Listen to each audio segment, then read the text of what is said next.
They told you cowboys were free, wild riders under endless skies, chasing sunsets and justice. But they left out the hunger, the cracked lips, the cattle kicks, the boots that tore your feet up by dawn. The real Wild West wasn't some epic showdown. It was sore muscles, bad coffee, and nights so cold your teeth ached. It was dust in your lungs, silence in your ears, and pay that vanished before you ever saw it. Tonight, we're not following a cowboy into glory. We're walking beside him, blistered, broke, and half asleep in the saddle. We'll slow down and drift through the long, aching hours of a job that looked like freedom and felt like exhaustion. Not to ruin the legend, just to show the truth that lived underneath it, quiet, bitter, and bone deep. Before we begin, if these stories help you slow down and let go of the day, hit like and subscribe. It really helps.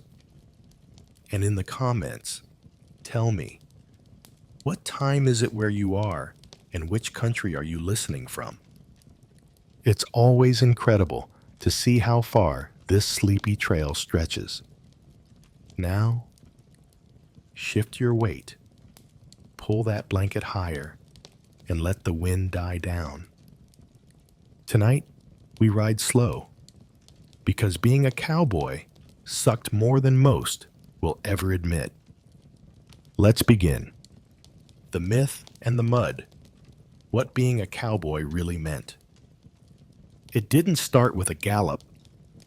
It didn't start with a drawl or a duel or a song under the moon.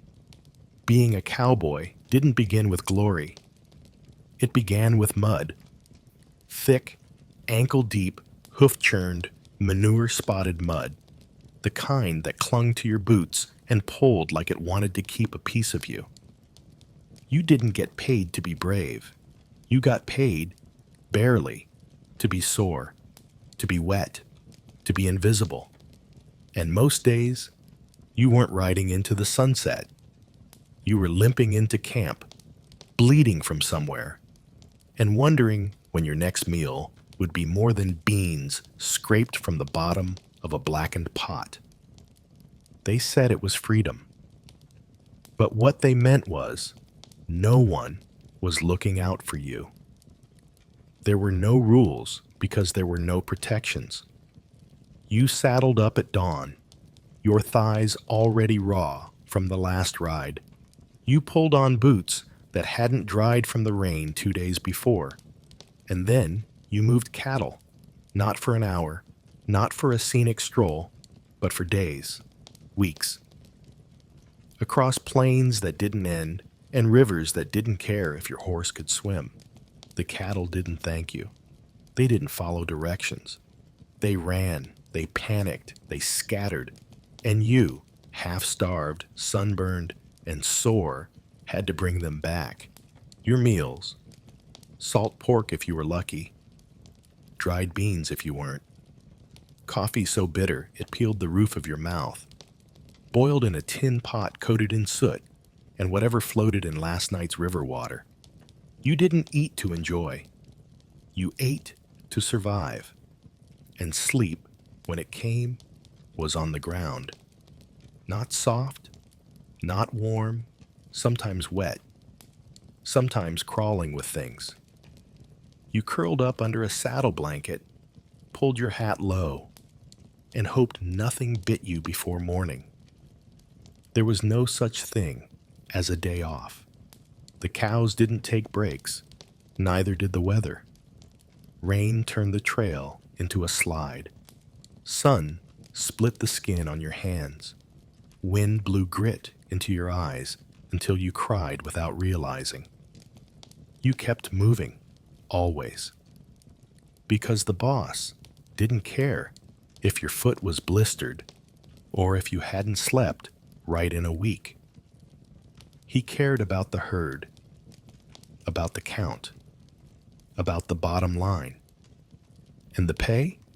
a few dollars a month, maybe a slice of your own beef if no one else claimed it. No benefits, no bonuses. If you got sick, you kept riding. If you fell, you got back up. If you didn't, you were left behind, because the trail didn't pause for anyone. Romance? Only in the stories. Out there, a cowboy was lucky if he had someone to talk to besides the cook. Women were rare, unless you counted those in the towns who charged by the hour. And even then, they didn't see you. Not really. They saw your dust, your stink, your silence. You paid and left, just like everything else. And the gear, that shiny saddle, the polished boots, the neatly rolled bandana, that's not what it looked like after a week on the trail. Your saddle was patched. Your boots cracked. Your hat stank of sweat and rain and cattle.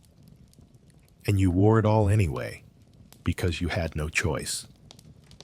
It was that, or ride bareback and barefoot under a sky that gave no shelter and a boss that gave no thanks. You'd ride past beautiful things, open plains, golden hills, rivers that glowed silver under the moon. And sometimes, just for a moment, you'd feel it, that flicker of freedom, that breath of wonder. But it never stayed. Not long. Because the cow ahead stumbled, or the weather turned, or your stomach growled loud enough to pull you back to the truth, that this life was hard. Harder than the songs ever said. You wouldn't last a day, not because you're weak, but because no one ever told you how boring it was, how long the hours stretched, how the saddle pinched, how the silence got into your bones, how your mind wandered so far you'd forget your own name for a second. And when it came back, all it found was the wind and the cattle and the trail that never seemed to end. Blisters, branding irons, and boredom. A day in the life of a cowboy. It began before light, before the birds, before even the cook stumbled out of his bedroll to slap together breakfast in the dark. If you were lucky, the stars were still out, sharp and cold above you. If you weren't, it was already cloudy, a sure sign of rain to come. You didn't rise because you wanted to. You rose because the cows would start to move whether you were ready or not. And if they moved too far, too fast, or in the wrong direction, it was your problem.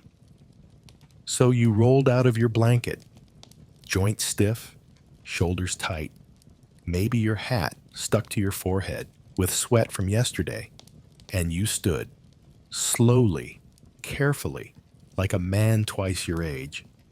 That's how it always was out here. Cowboys looked young, but they felt old. Their knees popped. Their backs ached. Their hands, usually cut and calloused, worked slow until the sun warmed the blood back into them. Breakfast was something hot and greasy. Maybe bacon if the chuck wagon was full. Maybe beans again. Maybe just coffee. You drank it strong, straight from a dented tin cup, black enough to wake the dead. It didn't taste good. It wasn't supposed to. It was fuel. The kind that sat in your belly all day, heavy and bitter, but at least it stayed there. And then the day began. First came the gathering. Cattle wandered in the night, some into gullies, some through fences, some wherever the breeze took them. You rode out, checking the edges of camp, whistling low, clicking your tongue. You knew the sound of a cow in trouble. You knew the look of a hoof turned bad. You learned to read tracks the way others read letters, to know a broken branch from a trail marker. And all of it, every bit, had to be done before the real work even started. Then came the branding. If you've never heard a cow scream, you don't forget it once you do. Branding day was fire and smoke and the stench of burning hair. You roped calves, wrestled them to the ground, pinned them with knees and elbows. You burned a mark into their hide, one that said, "This one belongs to us." The calf kicked, bellowed. You didn't stop. You couldn't. You were part of the machine, one calf after another, until your arms ached, until your eyes stung from the smoke, until you couldn't tell if the dark on your shirt was sweat or blood or both.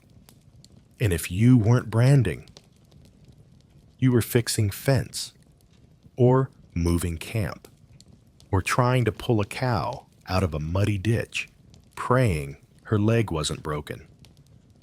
You didn't get a break. You didn't clock out. There was always something. A stirrup to mend, a fire to feed, a shoe to hammer back onto a restless horse, a trail to scout because the old one had washed out in last night's storm. And the boredom. No one ever talks about the boredom. Hours on horseback, just watching the backs of cattle sway ahead of you. Nothing but the creak of leather and the flap of your coat in the wind. You thought things you hadn't thought in years. You sang to yourself. You recited scripture or poetry or nursery rhymes you hadn't heard since you were 6. Anything to keep your mind from curling up inside itself and going strange. You talked to your horse. You talked to yourself. And sometimes, when the sky was too empty and the land too wide, it felt like the world had swallowed your voice whole. You wouldn't last a day, not because you couldn't ride, but because you'd expect something to happen. But most days, nothing did. Nothing dramatic, nothing heroic. You rode, you worked, you ate, you slept. Then you did it again, and again, and again, and when the sun set, it didn't mean rest, it meant another shift, night riding. Watching the herd while others slept, listening for the signs of a stampede. The cows would shift, huff, grunt, one bad sound. A clap of thunder, a distant howl, and they could scatter in a frenzy, and then your night would be gone, and your legs would burn, and your voice would go hoarse from shouting into the dark. Saddle sores and stampedes. Why even sleep was a risk. You might think that the worst part of a cowboy's life was the work, the branding, the riding, the hunger. But the truth is, even when the day ended, the trouble didn't. Out here, even sleep was a gamble, because a cowboy didn't sleep safe in a bed. He slept with one ear open, one eye half shut, a rifle close to his chest, and a herd of nervous cattle just yards away, one loud noise away from chaos. You didn't dream out there. Not really. You drifted. You floated in and out of a half rest, your back pressed into the ground, your hat pulled over your face, your knees curled just enough to keep warm without cramping. Your blanket might be damp, your boots might still be on, and your saddle, your pillow, was stiff as a board, smelling of leather and old sweat. If you slept too hard, you risked missing it. The start of a stampede. It could begin with anything. A clap of thunder, a sudden gust, a lone coyote's yip in the distance. The herd would stir. A few cows would lift their heads. Their hooves would shift, barely a sound.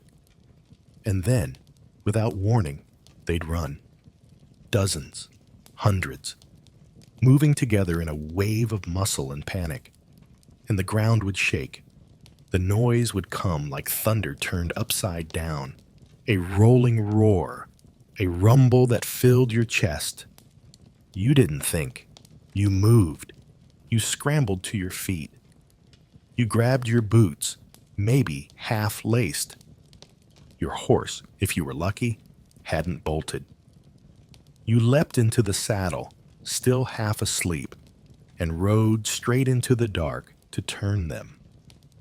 Not with force, with noise, with motion. You waved your hat. You shouted.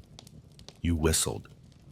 You rode hard to get ahead, to cut the edge, to bend the herd into a circle before they ran themselves into a canyon or off a cliff. It was chaos, every time.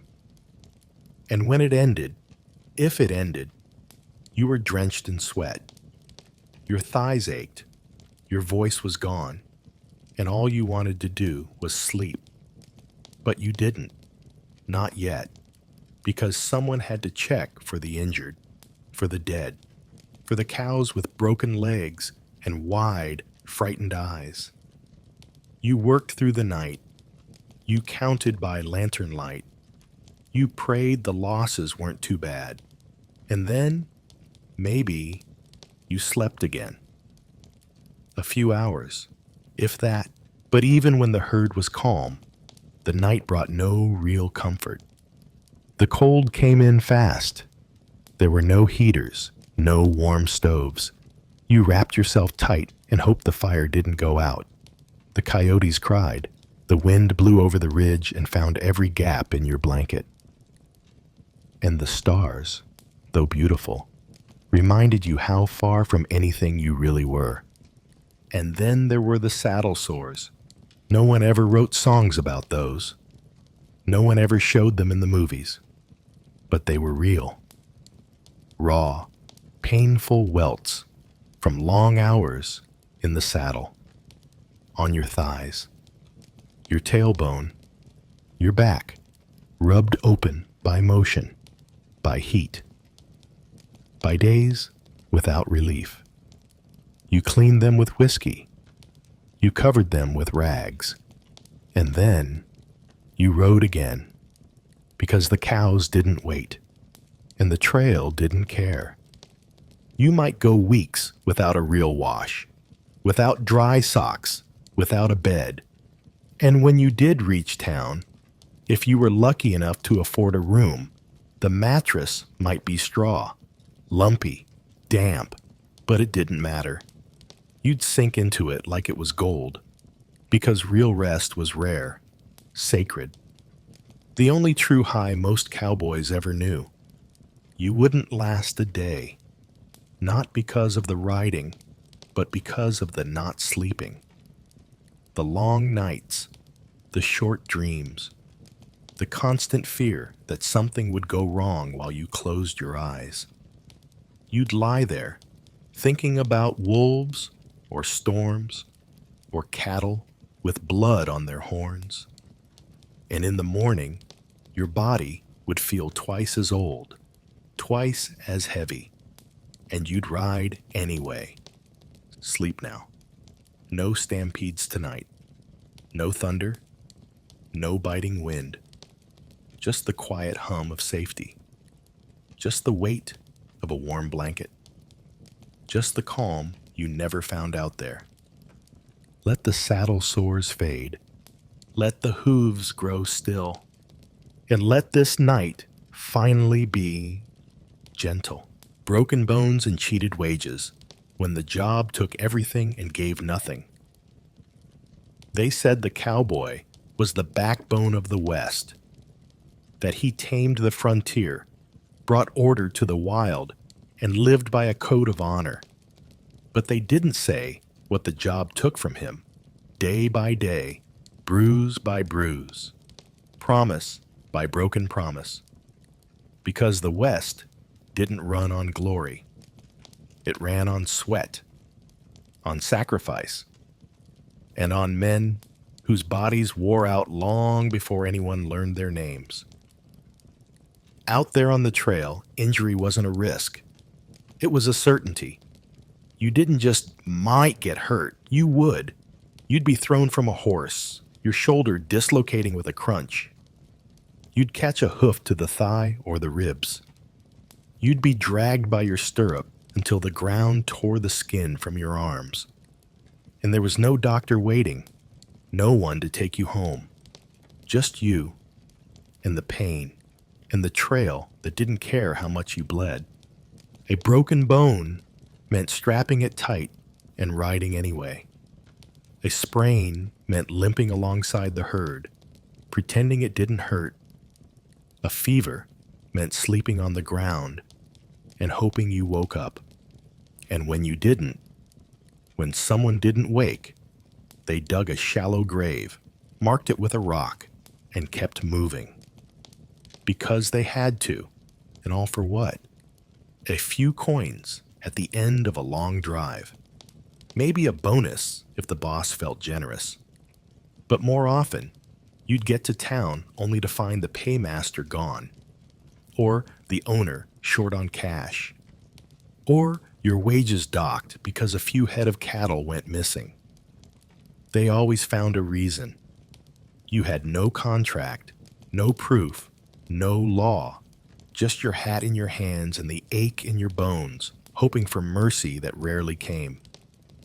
Sometimes the cook made more than the cowboy because he was there at camp, feeding the crew, less likely to vanish before payday. Cowboys drifted. That's what everyone said. Drifters. And drifters weren't trusted. Even if you'd worked from sunup to sundown for a month, they could still say, "You're not owed anything." And what could you do? Nothing. Not without starting a fight you couldn't win. And if you did fight, with words or fists, there was no union to back you, no sheriff to help, just the saloon keeper who wanted peace in his bar, and the rancher who could hire 10 more just like you before breakfast. So most swallowed it, took what little they got, bought a meal, a drink, maybe a room for the night. And when the coins were gone, and they went fast, they looked for the next job, the next drive, the next boss who might be better but probably wasn't. It wasn't all bad. There were days when the sun hit just right, when the horses moved easy, when someone told a joke by the fire that made the whole camp laugh until their ribs hurt. Those were the days that kept you going. That made you think, maybe this is worth it. But they were rare, and they passed, and the work didn't stop. You didn't get rich being a cowboy. You didn't get famous. You didn't get carved into the mountains or written into songs. Not the real you. You just got by, or you didn't. You wouldn't last a day, not because you couldn't handle the work, but because you'd want it to mean something. You'd want a reason, a reward.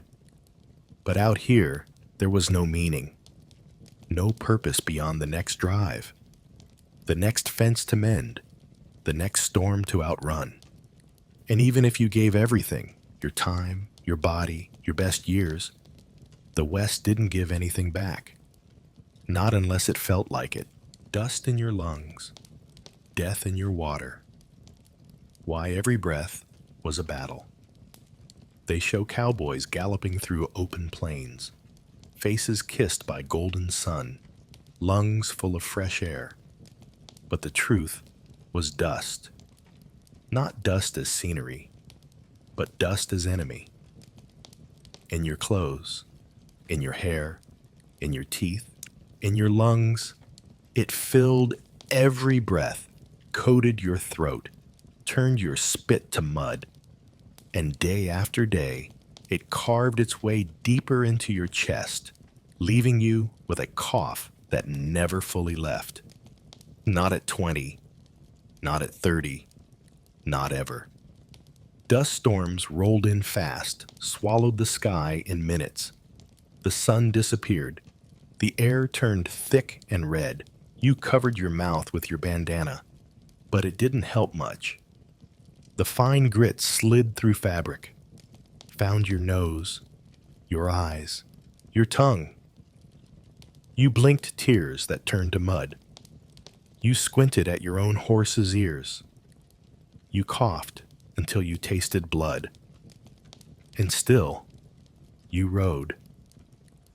Because the herd didn't stop for weather.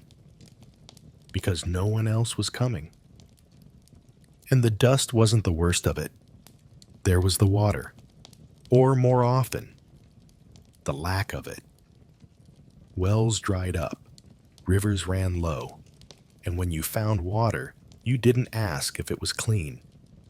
You drank, fast, greedy, muddy puddles, warm troughs, rain caught in your hat. It didn't matter. You needed it. And sometimes it turned on you. Dysentery, cholera, typhoid, names whispered around the campfire like curses. You'd see a man stumble one morning, pale and shaking, and by sundown, he'd be groaning in his bedroll or already gone. There was no hospital, no nurse.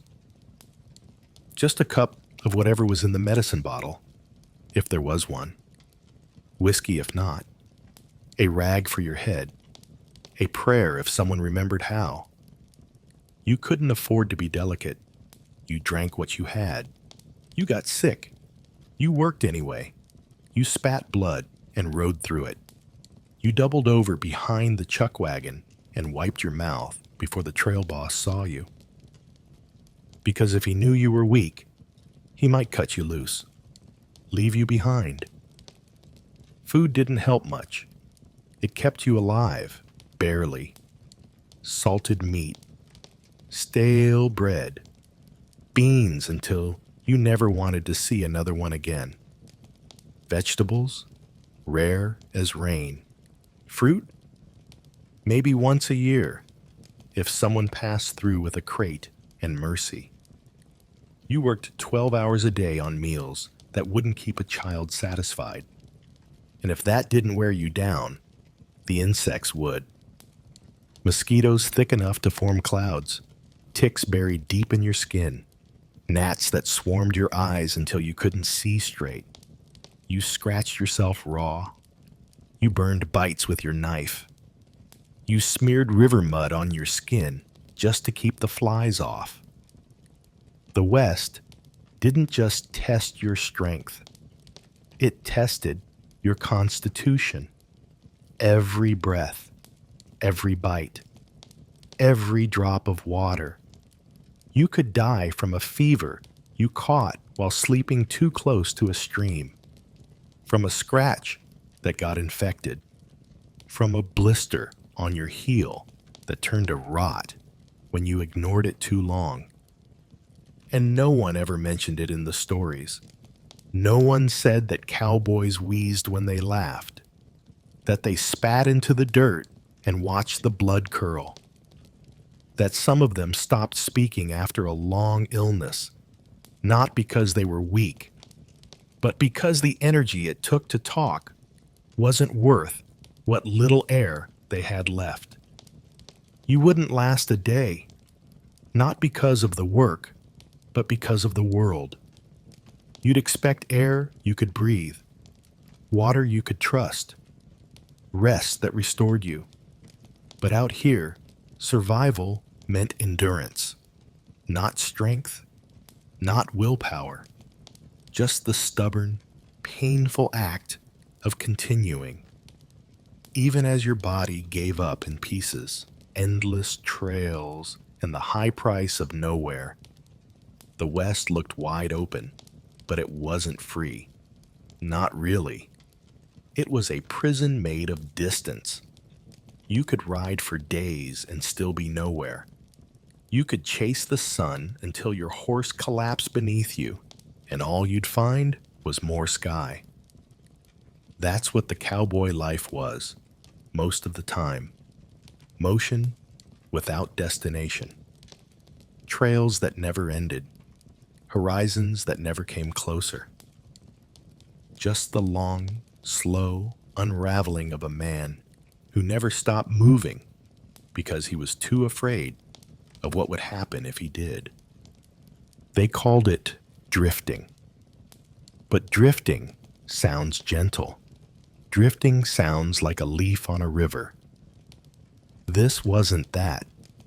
This was wandering with cracked lips, an empty canteen, a sore backside, and no real idea where you were headed. The job always sounded simple. Drive the herd from here to there. But here was barely a dot on a map, and there was hundreds of miles away. And in between, just dust, cactus, rattlesnakes, heat, and boredom. You rode 12, 14, 16 hours a day. Not at a gallop, at a slow, bone-jarring walk. The kind that left your knees stiff and your spine bent. You'd ride until your thighs went numb, then keep riding. You'd shift in the saddle, trying to find a new position, but there wasn't one. The leather chafed, the stirrups pinched, your horse, just as tired, stumbled sometimes, and each time he did, your whole body jolted like the earth had slipped. And the dust, always the dust, kicked up by hooves, blown sideways by the wind. It got in your mouth, your ears, your eyes. You tasted it in your food. You coughed it up in the morning. It coated your skin until you didn't know where you ended and the land began. The trail wasn't a place. It was a state of being. A waking dream where everything blended together. The days, the nights, the miles. You started to forget what week it was, what town you came from, what your own handwriting looked like. There were no mirrors. You didn't know your own face. Just your boots, your horse, the endless slow roll of land beneath you. You saw strange things sometimes. Heat shimmer made rivers where there weren't any. You thought you heard singing, but it was wind through brush, or your own mind unraveling. You saw lights at night, far off, flickering. Maybe another camp, maybe something else. You didn't ask. You didn't ride closer. You just stared until it vanished. Cowboys didn't talk much on the trail. What was there to say? You pointed to the cows. You whistled. You said there's a break in the fence.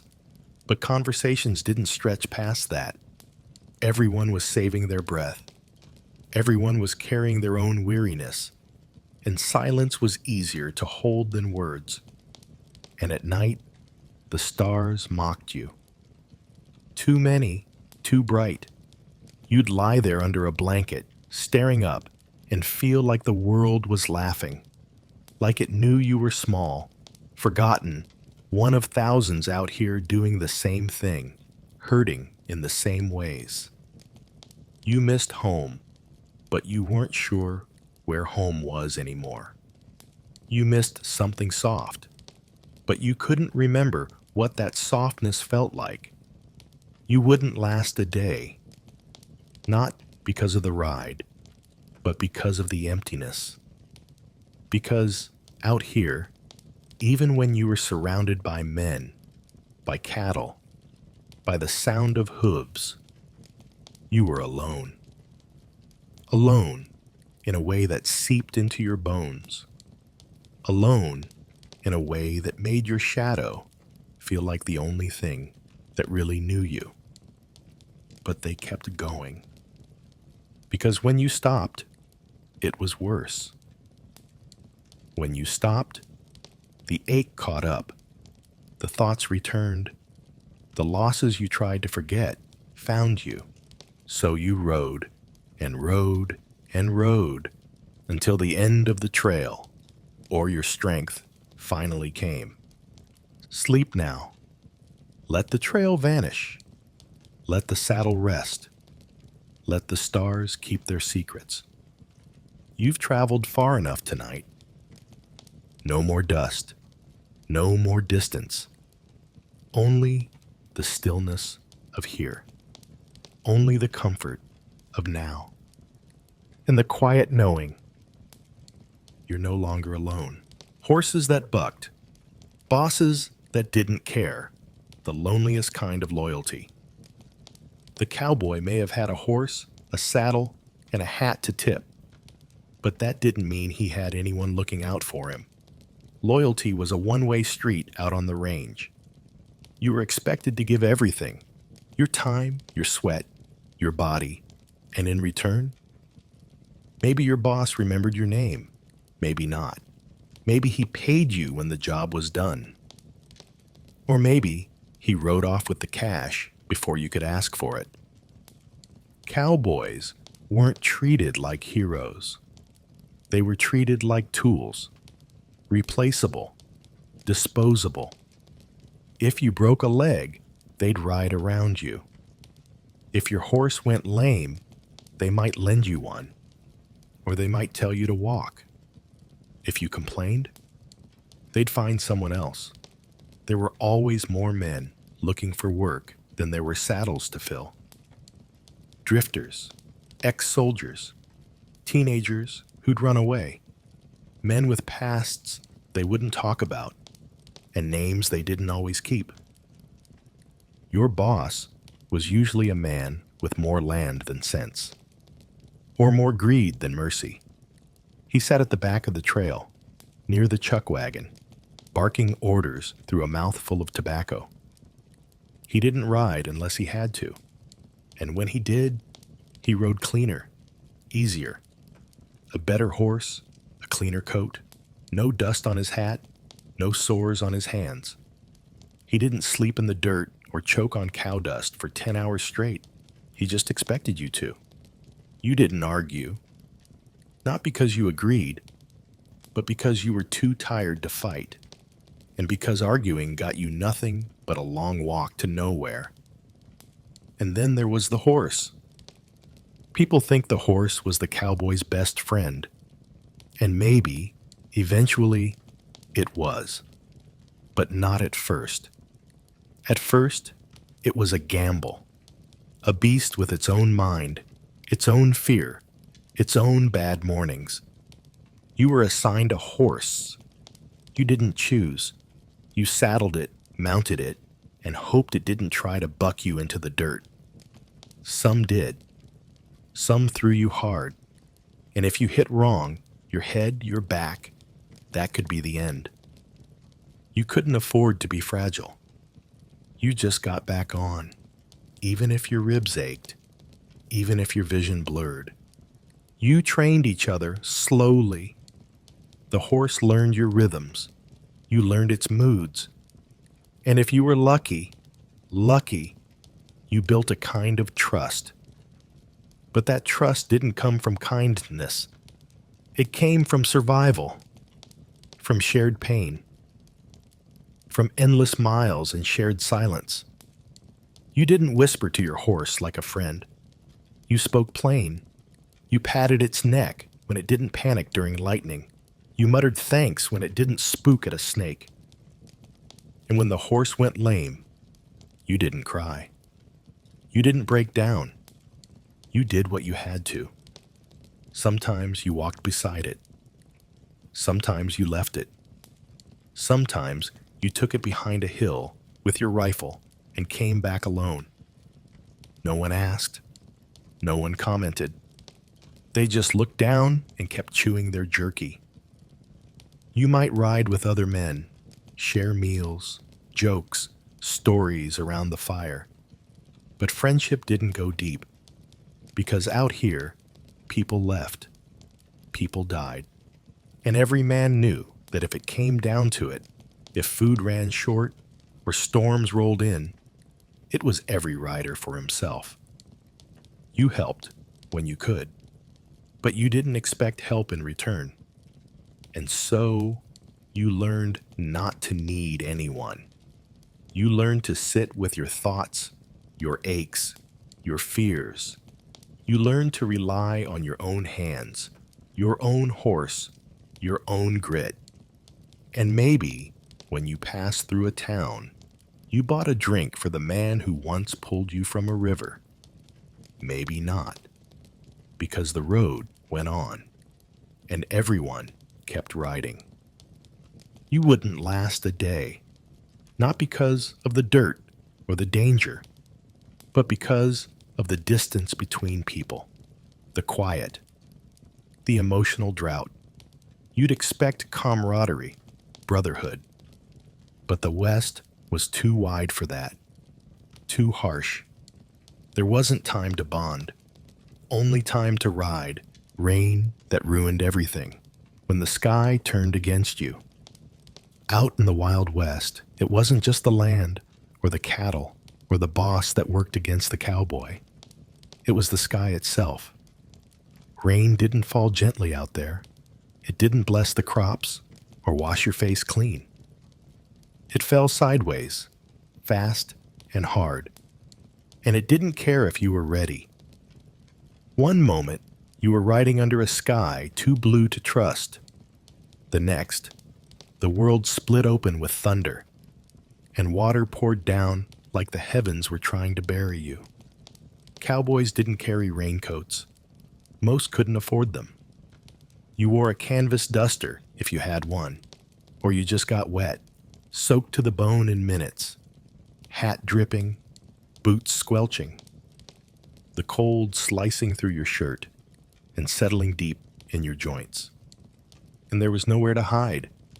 No inn, no porch, no shelter but maybe the underside of the chuck wagon or a stand of scrub trees already crowded with miserable cattle.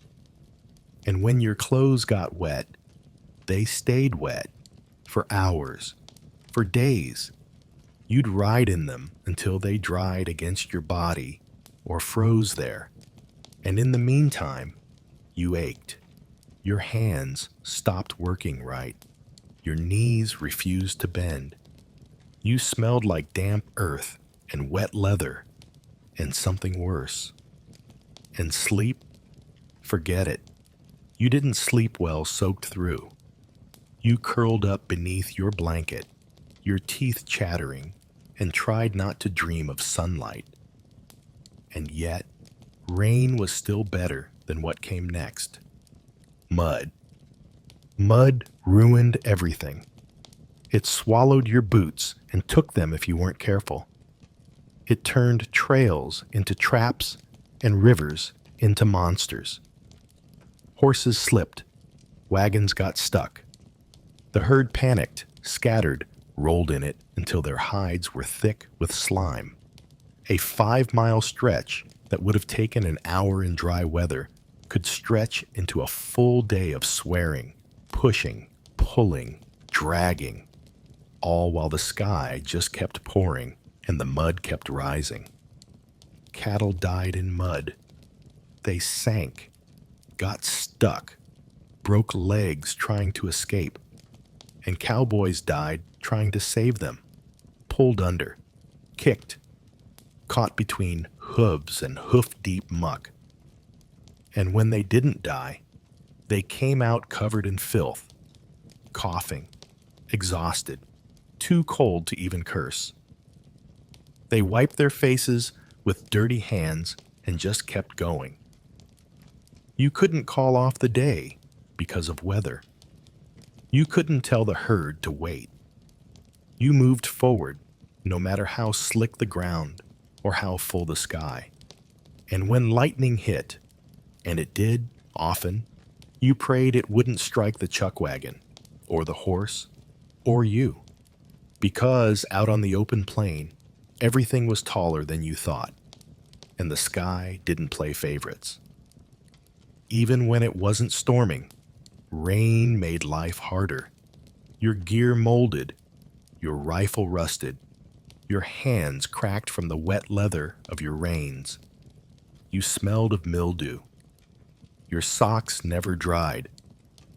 You walked with a limp from a blister that never healed, because the skin stayed soft and tore again every morning.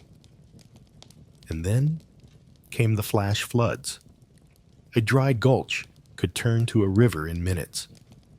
You'd hear it, a low rumble, like far-off thunder. Then it came, brown and fast and full of debris. You couldn't outrun it. You couldn't fight it.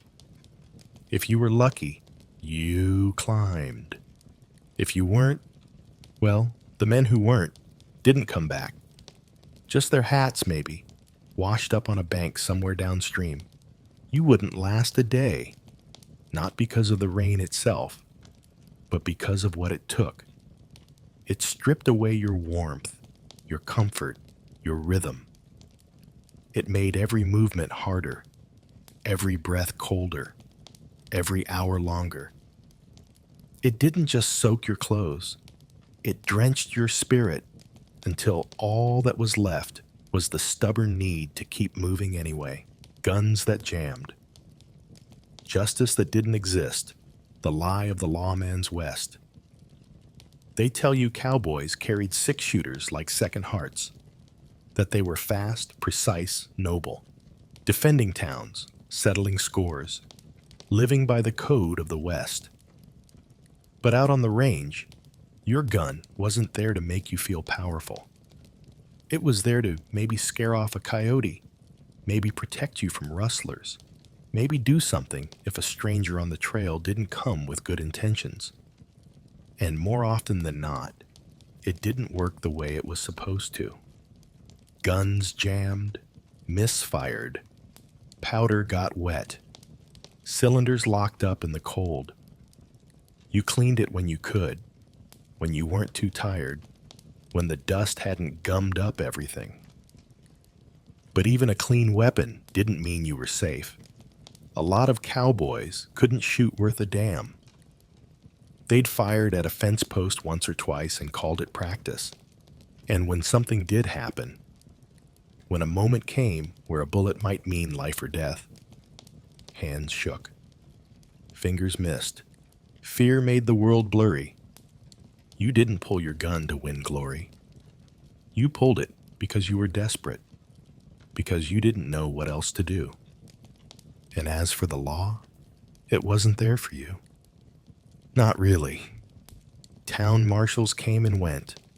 Sheriffs were often paid off, or just as crooked as the men they were supposed to stop. Justice wasn't blind. It just wasn't around. If you were poor, if you were a stranger, if you were caught in the wrong place without the right name, the law didn't come for you. It came at you. Disputes were settled with fists, or knives, or just walking away if you had the sense. Sometimes you let someone cheat you at cards because you knew what happened if you called them out. Sometimes you walked past someone who spat at your boots because the dust already ached in your lungs, and you didn't have energy left for pride. The cowboy wasn't a hero with a badge. He wasn't a vigilante either. He was a worker with a horse, a rope, and a revolver that might be empty. The stories make it all cleaner. Cowboys shooting outlaws, saving schoolmarms, walking away from duels with a nod and a shadow. But out here, the only shadow most men walked away with was their own. And even that was fading by nightfall. And when the danger came, a wolf sniffing at your camp, a stranger circling the herd at dusk, you didn't reach for your gun because you felt brave. You reached because it was the only thing between you and not coming home. Even if home was just a piece of tarp, a tin plate, and a fire burning too low to feel, you cleaned it by firelight. You counted the bullets. You muttered to yourself like a prayer, not to God, but to the weapon. Just work this time. Please, just work. And sometimes it did, sometimes it didn't. You wouldn't last a day, not because you couldn't shoot, but because you'd expect things to make sense. You'd expect fairness, logic, that if you worked hard, you'd be protected. But the West didn't believe in balance. It believed in luck, in timing, in who saw who first, and who had the wind at their back. Sleep now. Let the holster rest. Let the trigger stay untouched. Let the stories of duels and shootouts fade back into fiction, where they're easier to believe. No danger here, no judgment, just peace. And the soft weight of night, pressing down on the world like a blanket. You don't have to be ready. You don't have to be brave. You just have to breathe. Campfire nights and the ache of being nowhere. They say campfires brought comfort on the trail. That after a long day's ride, men sat around the flames, swapping stories, warming their hands, chewing jerky, passing a flask, laughing under the stars. But they don't talk about what came after the laughter died.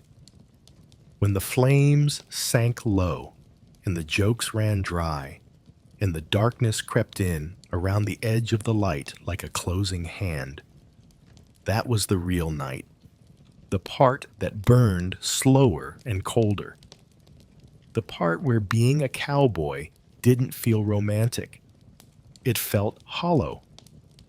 There were nights so quiet you could hear your own stomach shift, nights where someone tried to hum a tune and gave up halfway through, nights where the fire popped too loud and everyone flinched like it might be something else.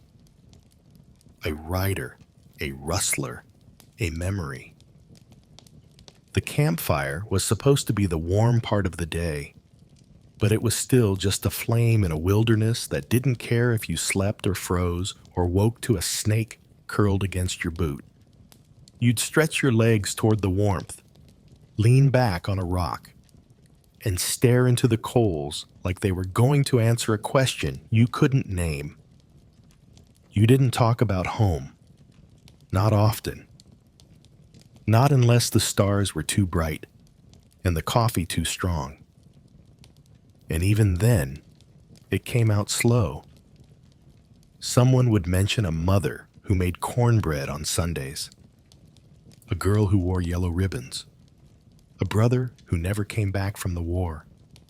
The words drifted up with the smoke, half formed, half faded, and then disappeared into the night.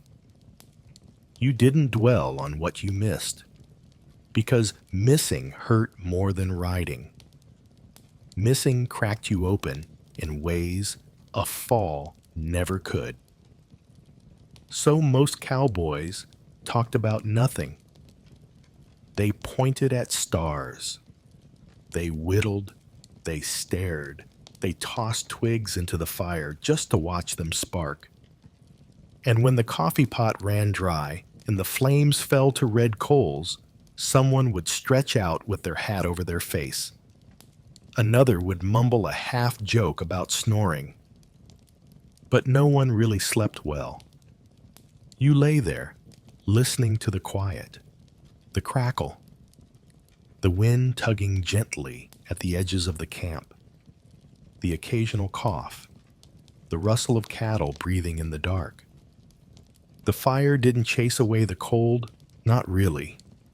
You curled into yourself, pulled your blanket tight, and tried not to think about how far from everything you were. No buildings, no fences, no church bells, just sky, just the strange ache of knowing you were part of something wide and wild and endless, and yet still alone in it. Some men left the campfire before it burned out, just stood up and wandered into the dark, to smoke, to walk, to stare into the horizon like it might answer something. They always came back, eventually, quiet, changed, or maybe just tired. You wouldn't last a day, not because of the cold or the saddle sores, but because of the silence, the kind that settled too deep, the kind that asked too many questions.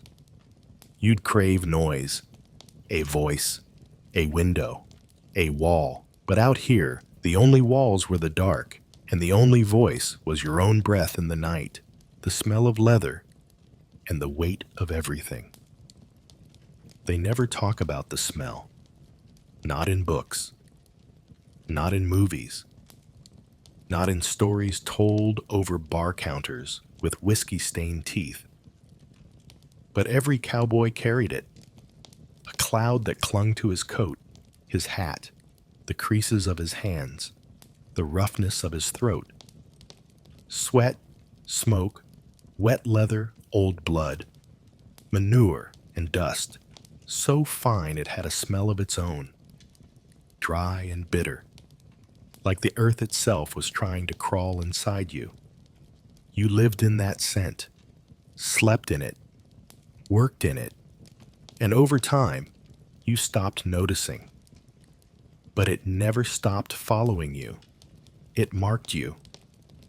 You'd walk into town and heads would turn, not out of admiration, but instinct, like an animal that had wandered in from too far out, carrying the scent of danger or desperation or distance.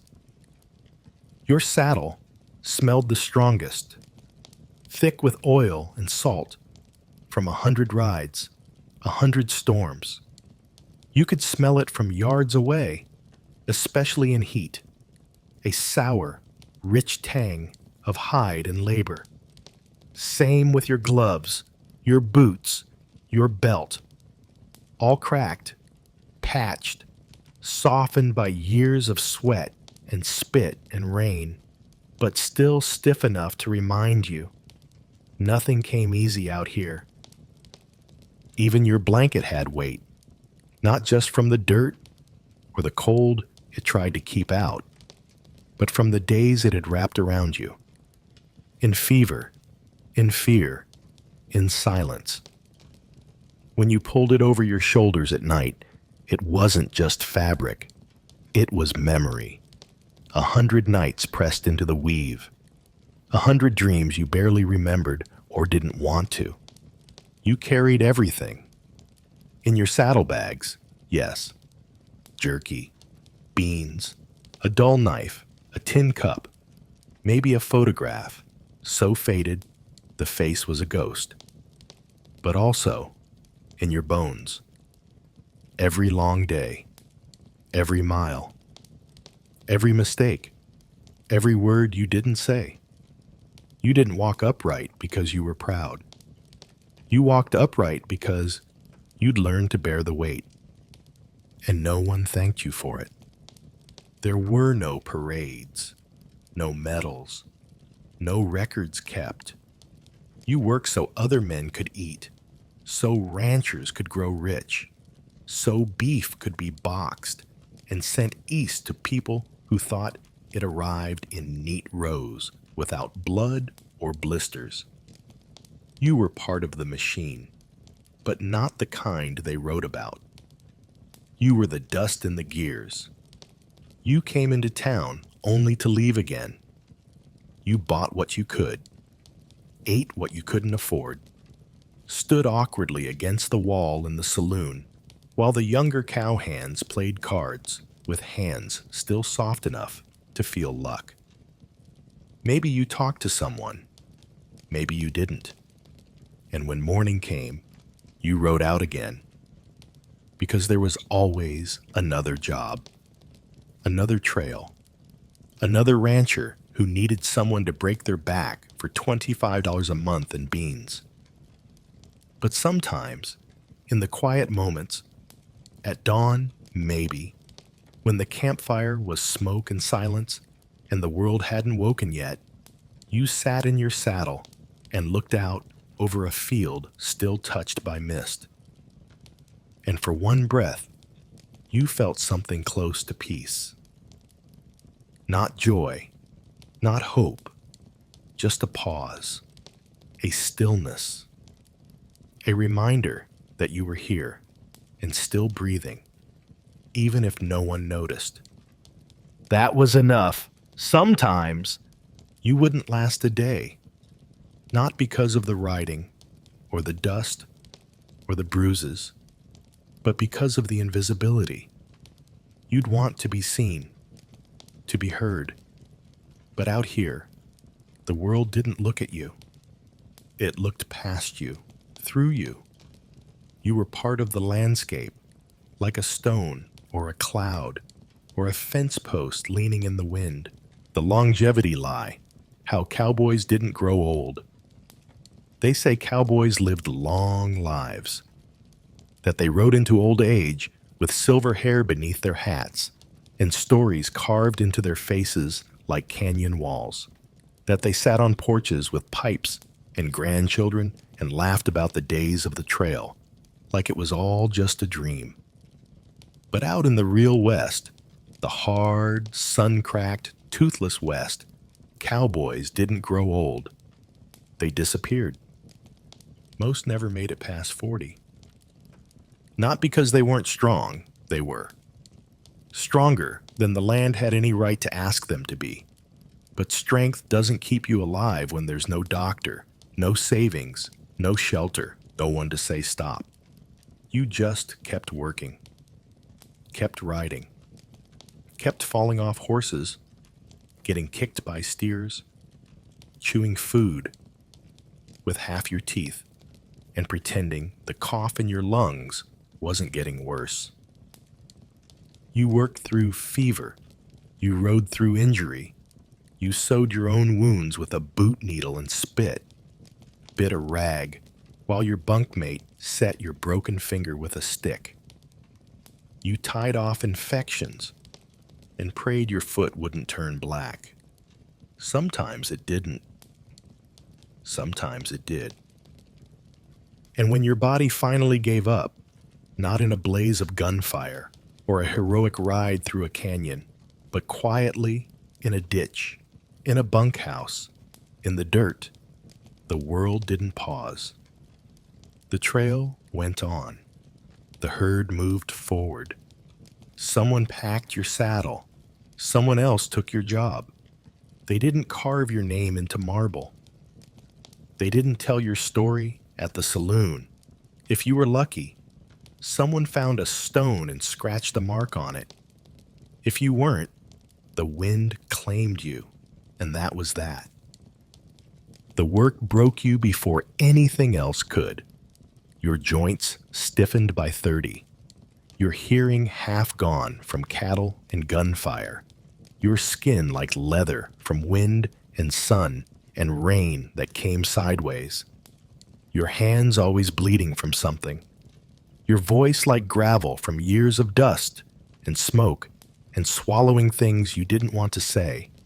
And if you did live long enough to see yourself slow down, if your back bent and your grip loosened and you could no longer swing onto a saddle without help, the world didn't thank you. It replaced you, fast, quietly, without sentiment. You'd sit in a town somewhere, maybe, half forgotten, watching horses pass, watching men ride by with younger bones and stronger lungs. You'd know too much to be impressed. You'd say nothing, just nod. Just keep chewing your meal slow, thinking about the things that never made it into the stories, because that was the truth. The cowboy wasn't meant to last.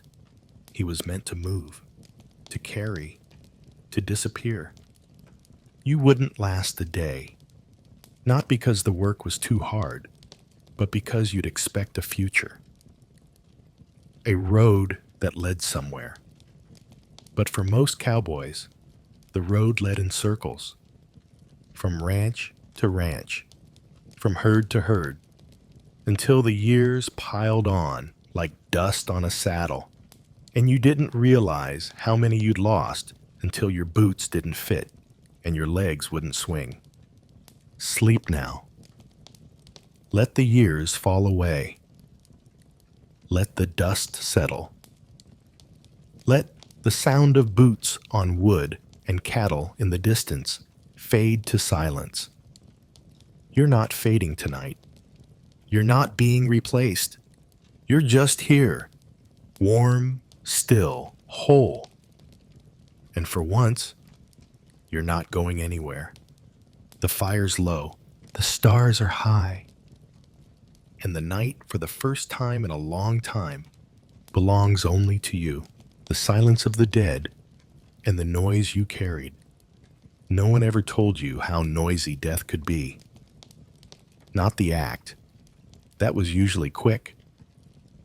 A fall, a fever, a bullet, a steer with panic in its eyes.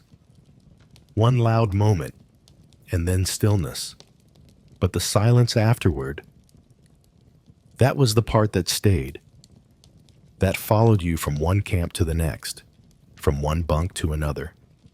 That clung to your shoulders like a wet coat you couldn't quite shake off. Because cowboys didn't just bury their dead, they carried them. You didn't stop when someone died. You dug a hole, said a few words, if someone had any, dropped in a hat, maybe a letter, maybe nothing. And then you got back on your horse.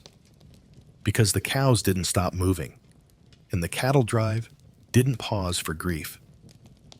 You'd ride with his saddle empty, or worse, someone else would take it. Use it like it hadn't just belonged to a man who told jokes 3 nights ago and borrowed your tobacco. It was like that. You weren't supposed to mourn, not out loud. You worked, you rode, you made coffee. You rubbed your sore legs and winced at the same old saddle sores, and you didn't say, "I miss him." You said nothing. You swallowed it like you swallowed everything else. You kept moving. You told yourself it was easier that way. But the body remembers what the mind tries to forget, and the ghosts came anyway. You'd see a face at the edge of the firelight. Not real.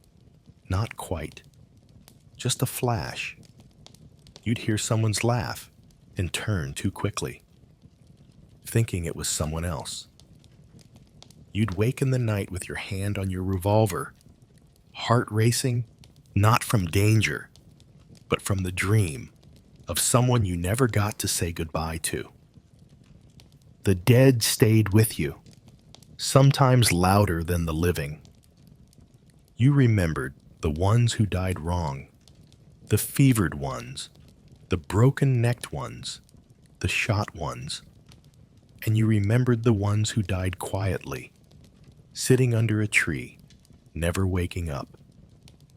Those were the hardest. The quiet ones, the ones you thought were fine, until they weren't. Some cowboys kept tokens, a belt buckle, a torn shirt, a piece of carved wood, not for display, for the pocket, the hand, the heart, something to hold in the middle of the night when the fire burned too low and the wind made too many sounds. Something to say, "I remember."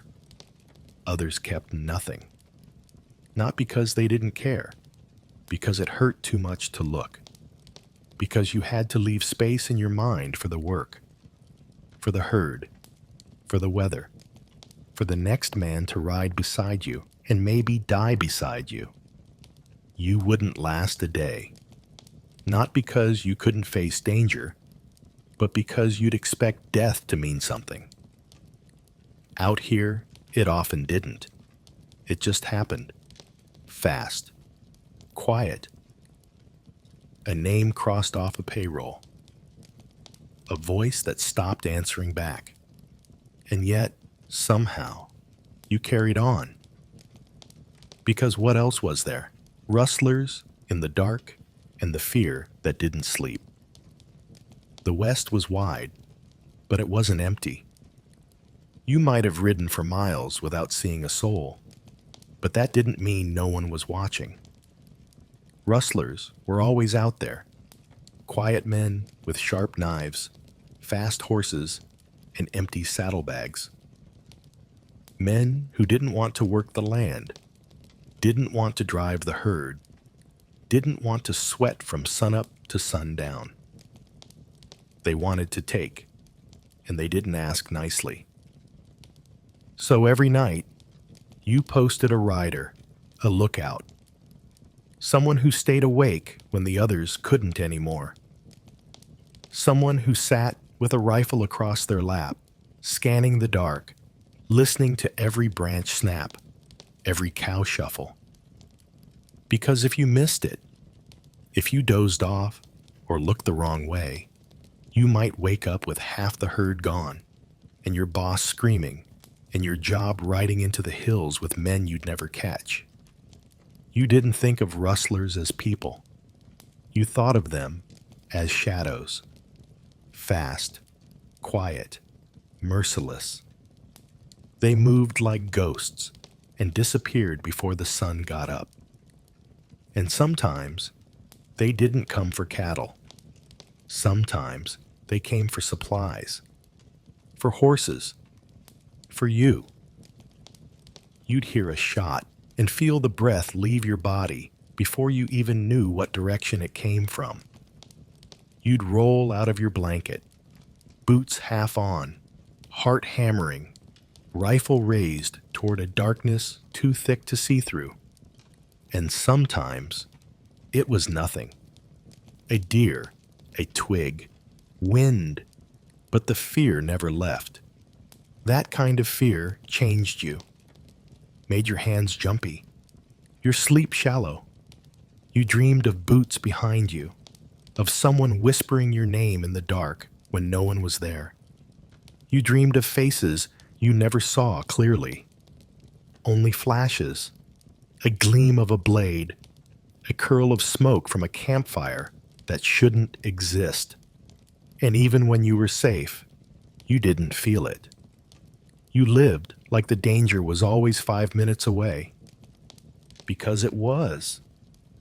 You rode through canyons with your finger near the trigger. You drank coffee with your back to the wall. You slept with your boots still on, your hat tilted over one eye, pretending to snore so the others didn't know you weren't sleeping at all. And the younger cowboys, the ones who hadn't been through it yet, they laughed about rustlers like it was a story, until it wasn't, until one of them came back without his horse, or didn't come back at all. And even when you caught them, if you were lucky, it didn't end clean. You didn't arrest them.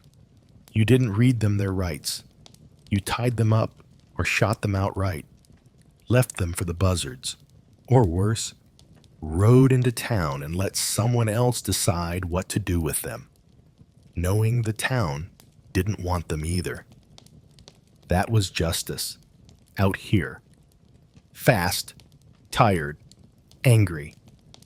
It didn't ask questions. You wouldn't last a day, not because of the rustlers themselves, but because of the waiting, the tension, the feeling that danger didn't knock. It crawled in through the cracks when you were finally starting to forget it was real. You'd expect peace when the fire was lit and the coffee was warm. But peace didn't come easy to men who'd seen the kind of things that moved in the dark, the itch of hunger and the cruelty of rationed hope.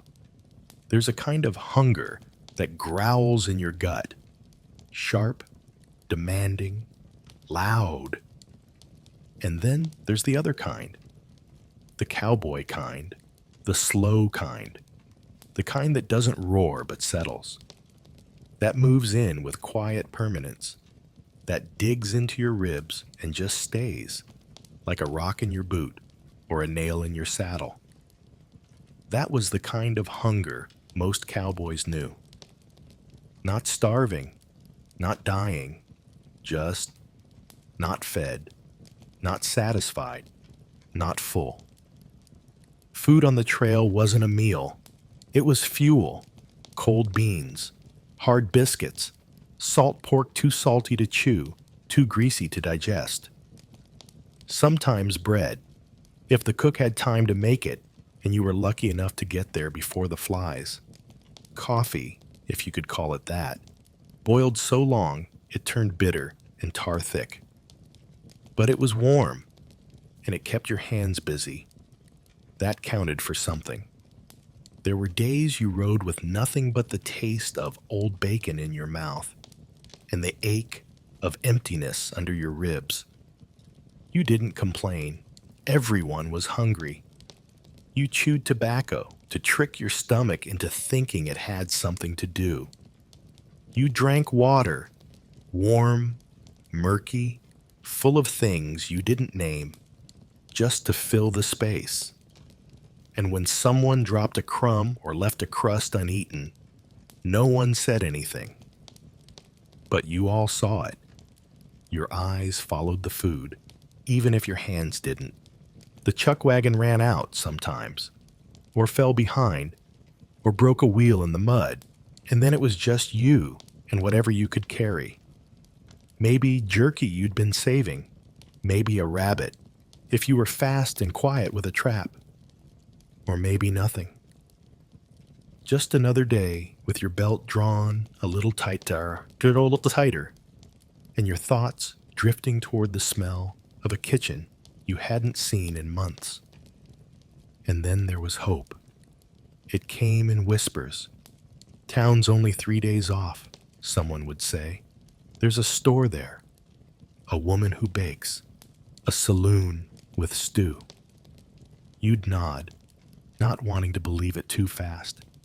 Because if it wasn't true, if the town was smaller or farther or didn't have food, the disappointment would be worse than the hunger.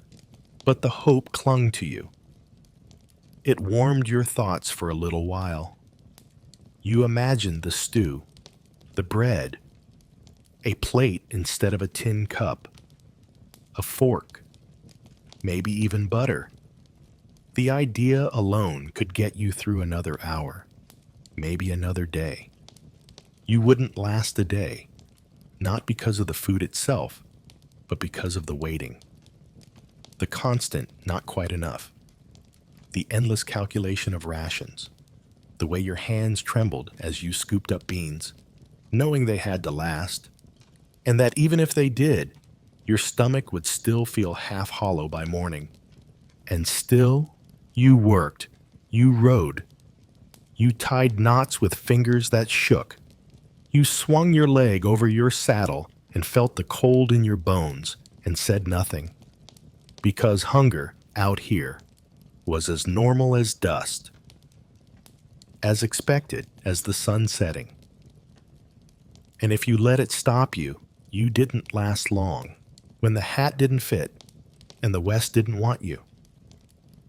The cowboy hat, wide-brimmed, dust-covered, tilted just right, it looked like power in the movies. It looked like confidence, like freedom, like a symbol carved from grit and leather and independence. But that hat didn't always fit. Not every man who wore it was welcome under it. Not every rider was treated the same. Out in the real Wild West, the land was harsh. But the people could be worse. Because for some cowboys, the trail wasn't just rough. It was hostile. If you were black, or Mexican, or Chinese, or Native, you didn't just fight the weather. You fought them. The men you rode beside, the towns you passed through, the saloon keepers who turned you away, the ranchers who paid you less, the lawmen who didn't ride in when things went wrong. A third of all cowboys were men of color. That's something they never told you in the old stories. You wouldn't see it in paintings, wouldn't hear it in the songs. But they were there, breaking horses, driving cattle, fixing fences, sleeping in dirt. Same work, same injuries, same sunburned skin and bloodied boots, but fewer rights, less pay. More eyes watching them with suspicion every time a cow went missing or a coin turned up short. They gave them the worst horses, the sharpest trails, the back of the chuck wagon. They made them ride alone through dangerous territory, not because they trusted them, but because They didn't care. If they came back, good. If they didn't, the trail kept going. There was always another man to hire. And if you were a woman, the hat didn't fit at all. Women worked ranches too. They rode, herded, branded. They stitched saddles, fed crews, patched wounds. Some passed as men to get the job. Others didn't bother. They were tough, smart, fast with a rope, and silent about what they endured. Because the trail wasn't built for them. The stories weren't written for them. And the men who sat by the fire at night didn't always ask permission. The West wasn't just unfair. It was uninterested in fairness. It liked you if you were quiet, if you knew your place, if you didn't expect too much. You could do everything right. Ride hard, speak soft, work clean, and still end up sleeping outside the circle. Still end up with bruises someone pretended not to see. Still end up forgotten.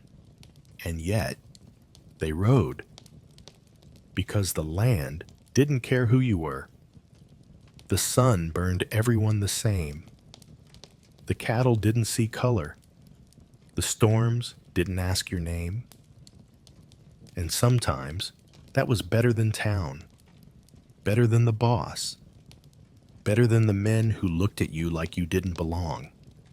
Some cowboys found family on the trail, in the silence, in the work, not in the words, but in the rhythm of riding side by side, in the way another hand reached out to catch your stirrup when you were too sore to lift your leg, in the nod of a man who didn't speak your language, but still rode behind you when things got bad.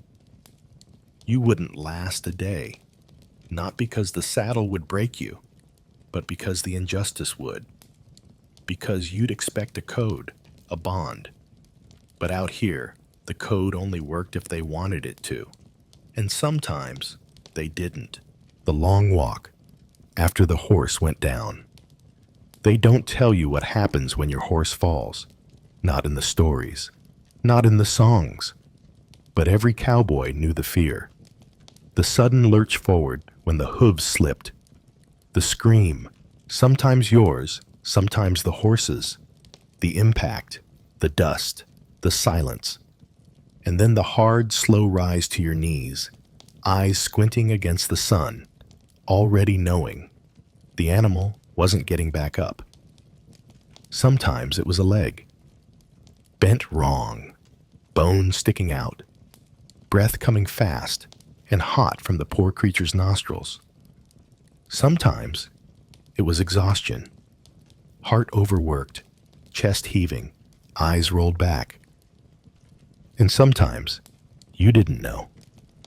It just dropped, like something inside had said enough and shut off. If you were lucky, you were close to camp. Someone could help. You could get a wagon, ease the horse's weight with ropes and kindness, try to save it.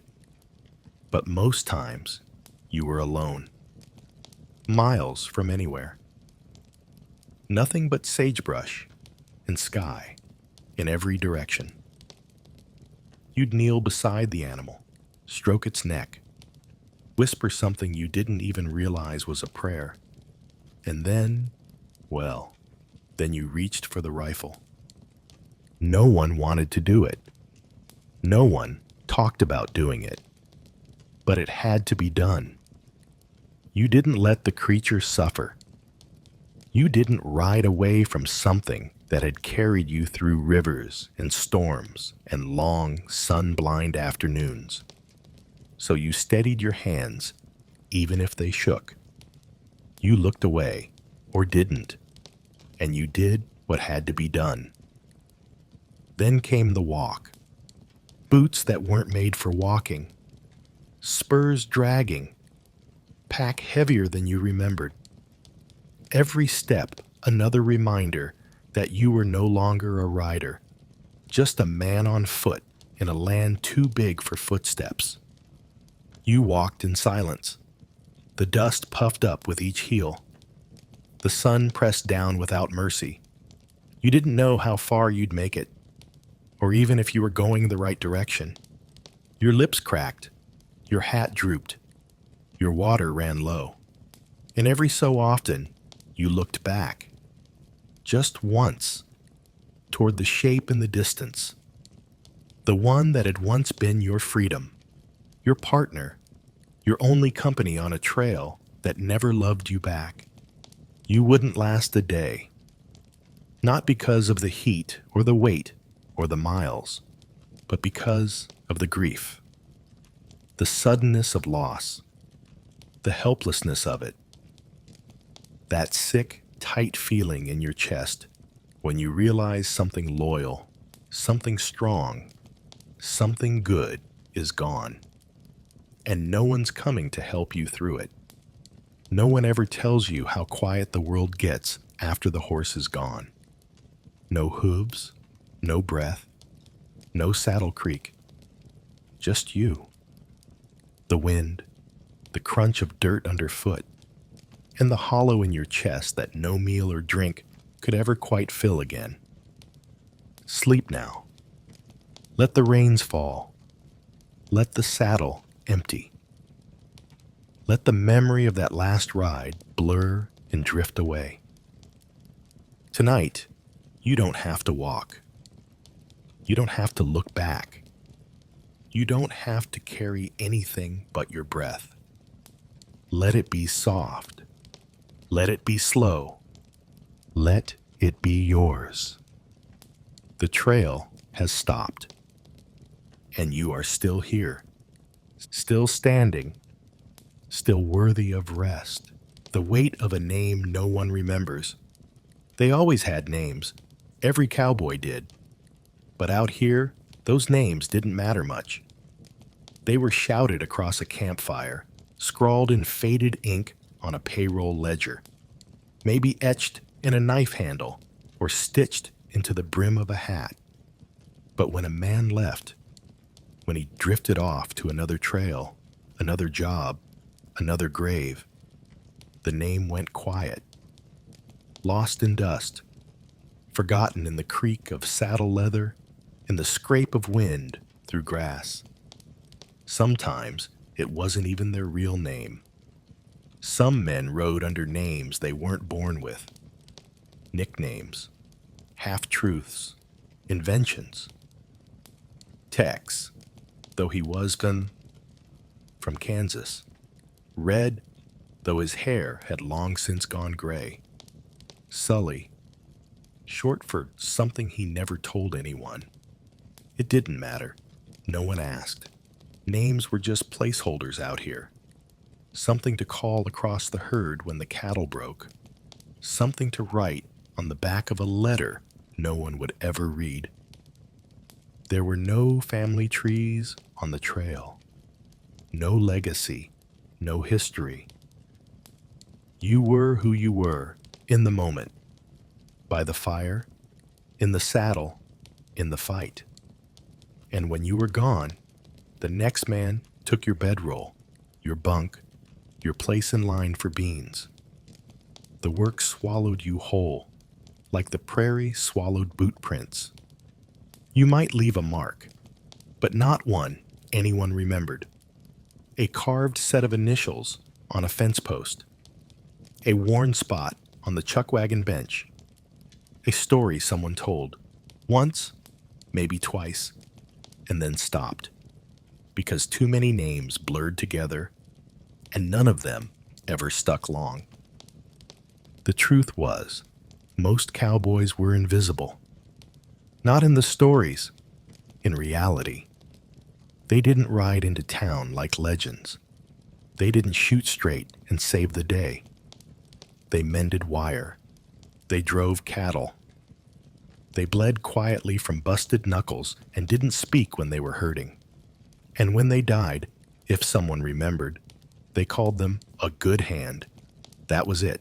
That was the eulogy. No statues, no graves with flowers, just a boot left behind. A saddle someone else would use, and it wasn't just death that erased them. It was time. The way the land turned over again and again, like a page no one read all the way through. The way the towns grew up, or burned down, or got renamed. The way the faces in the photographs faded until no one could say who was who. You wouldn't last a day. Not because the work was too rough, but because the quiet was too final. You'd want to be seen, remembered. But out here, you didn't get that. You got a job.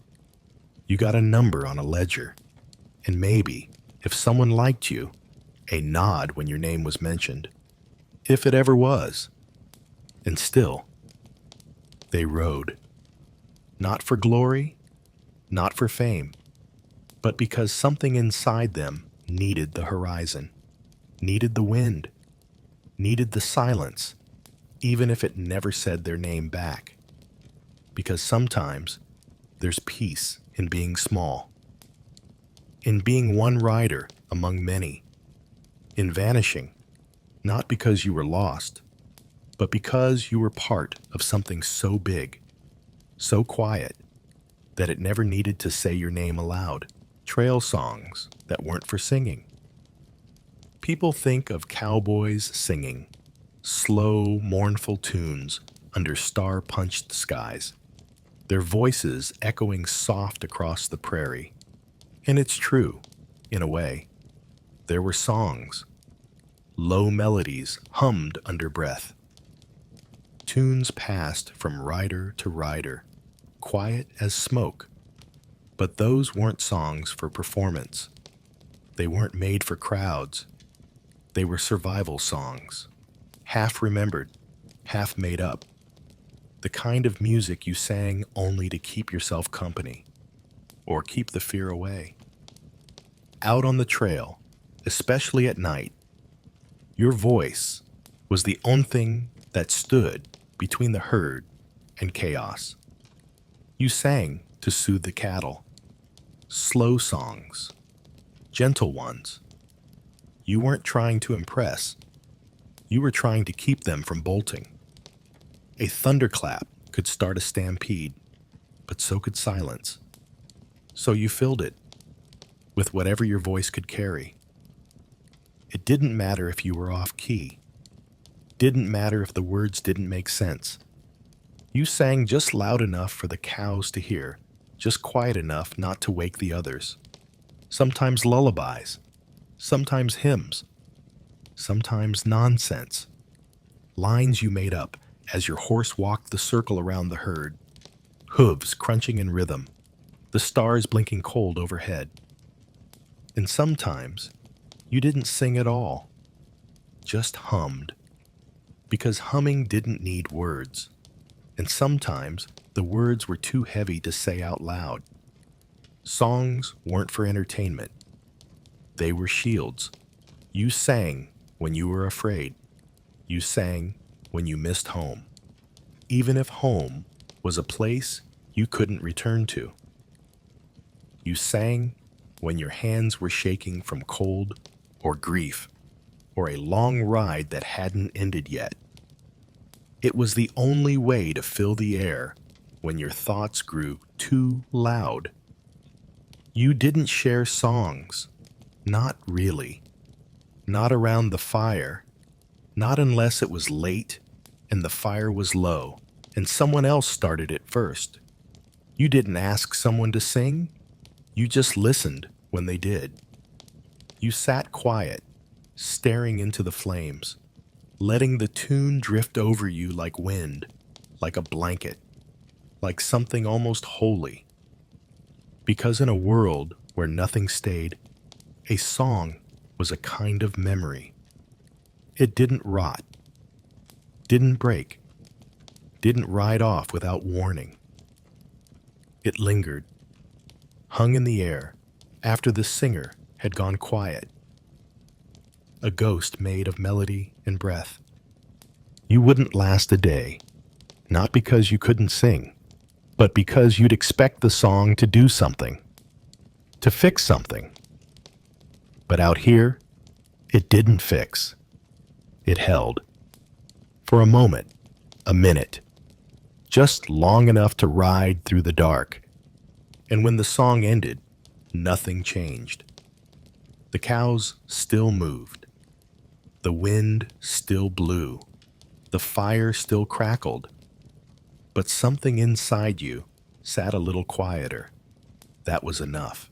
The sky that never let you rest. There was always sky in the west. That sounds beautiful until you realize what it really meant. It meant there was no cover, no ceiling, no mercy. You didn't just ride under it. You lived beneath it, worked beneath it, slept beneath it, hurt beneath it. And after a while, the sky stopped feeling like freedom.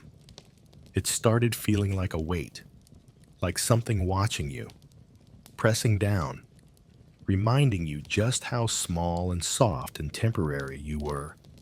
It stretched forever, a great empty canvas, too wide for comfort. At dawn, it glared at you, bright and white and sharp as bone. At midday, it scorched, the sun so high it seemed frozen there, like it was daring you to keep going. At night, it mocked you. Stars thrown like gravel across black velvet, each one older than anything you could imagine. And clouds, when they came fast and mean, slamming across the sky like a slammed door, bringing lightning, hail, wind that peeled the skin from your cheeks and laughter from your throat. The sky didn't care if you were tired.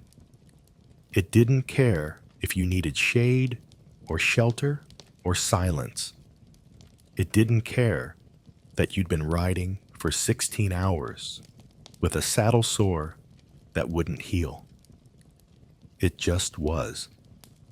Always there, always wide, always so much. There were days you'd stare at it too long and feel dizzy, like you were falling upward, like the earth wasn't enough to hold you anymore.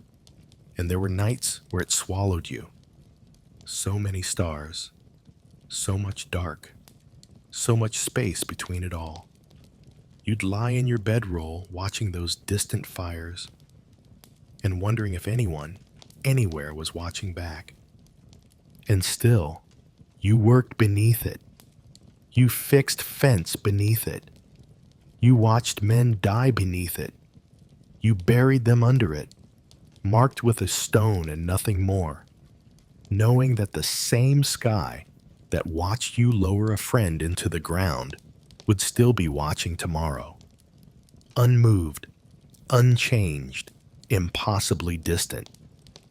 You learned not to look up too long. It made your thoughts turn strange. It made you remember things you didn't want to, things you'd left behind, people you couldn't reach anymore, roads you should have taken but didn't. You kept your eyes low, on the trail, on the dust, on the job, because the sky didn't belong to you. It belonged to itself, and you were just passing through its territory, one rider among 1,000, whose breath and boot prints meant nothing to the stars. You wouldn't last a day, not because the sky was cruel, but because it was indifferent. You'd want it to care, to notice, to give you a sign, but it didn't. And that kind of silence, that vast, endless indifference, it wore on a man more than any storm ever could, the smell of blood and the quiet after violence. They don't often talk about what it smells like, not in the dime novels, not in the tales passed around saloons with too many hands on too few mugs. But if you worked cattle, rode fences, or spent any time around men trying to survive, You knew it. The coppery tang of blood, sometimes from animals, sometimes from people, and always, always followed by silence. Not peace. Silence. You didn't have to be in a shootout to know violence. You could find it in a branding pen, where calves screamed and steam hissed off hot metal, or at the edge of a trail when a bull turned mean and gored a man through the leg, sending screams echoing down the canyon while the rest of you tried to calm the herd before it trampled everything. Or in town, when a card game went sour and someone drew before they even knew what they were doing. You saw it, smelled it, cleaned it up, or rode away before it became your problem. Blood meant work, meant torn shirts, burned bandages, a man biting leather while you poured boiled water into something too deep to fix. There were no doctors on the trail. You did what you could. You packed wounds with whatever you had. Whiskey, flour, mud, sometimes, if there was nothing else. And you prayed, not loud, not formally, but quiet, desperate wishes whispered into the dust between one breath and the next. And after came the stillness, the moment when no one said anything. Not because they didn't care, but because they did. Because they'd seen too much, too often, and they knew words didn't help. You'd sit around the fire that night, bowls of beans untouched, and stare at nothing. You'd hear the wind, the low moan of cattle, maybe the shallow, rattling breaths of the man in the bedroll beside you, fading or fighting. Sometimes he made it. Sometimes he didn't. And when he didn't, you didn't cry. You didn't break. You just wrapped him in his own blanket, dug a shallow grave, and marked it with a stone. Then you moved on. You had to. And the blood stayed with you. In the cuffs of your shirt, in the grooves beneath your fingernails, in the crease of your palm where you held someone down while they screamed. You'd wash, sure, but the scent lingered.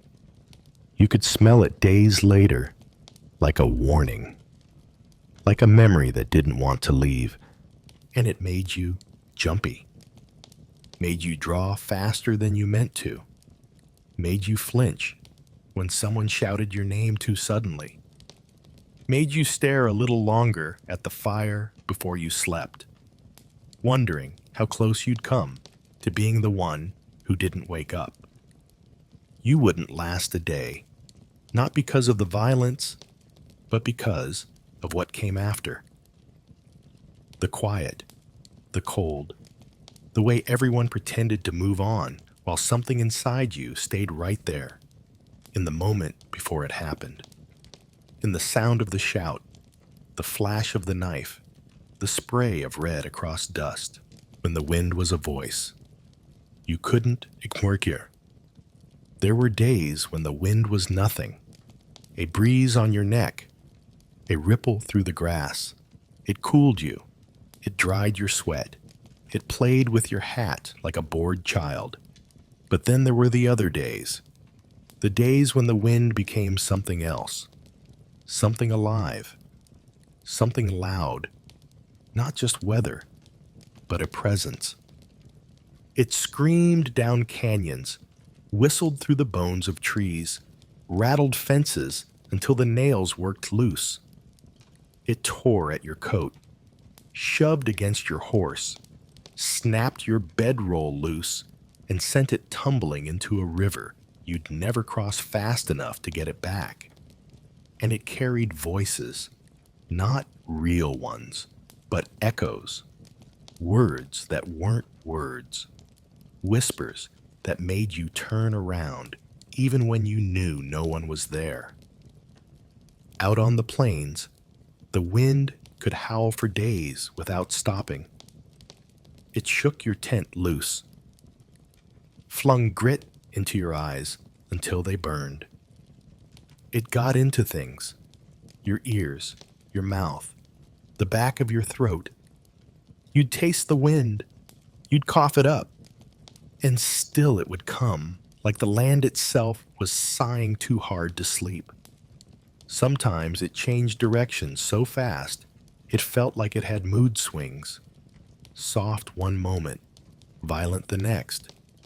And when it blew at night, long and low across the prairie, it sounded like someone breathing. Long, labored breaths, just beyond the firelight. You'd sit up, blanket to your chin, listening. Listening too long. Knowing it was just wind, but not feeling like it was. There were men who swore the wind carried messages, that it remembered things, that it had moods. It blew hardest near graves, they said, or when someone was lying, or when something bad was coming. And whether or not you believed that, you couldn't argue with how it felt, how it wrapped around your ribs and made your chest tight, how it made your horse nervous, how it kept you from sleep. Because sleep was hard when the wind sounded like someone trying to speak. It wasn't just superstition. It was weariness.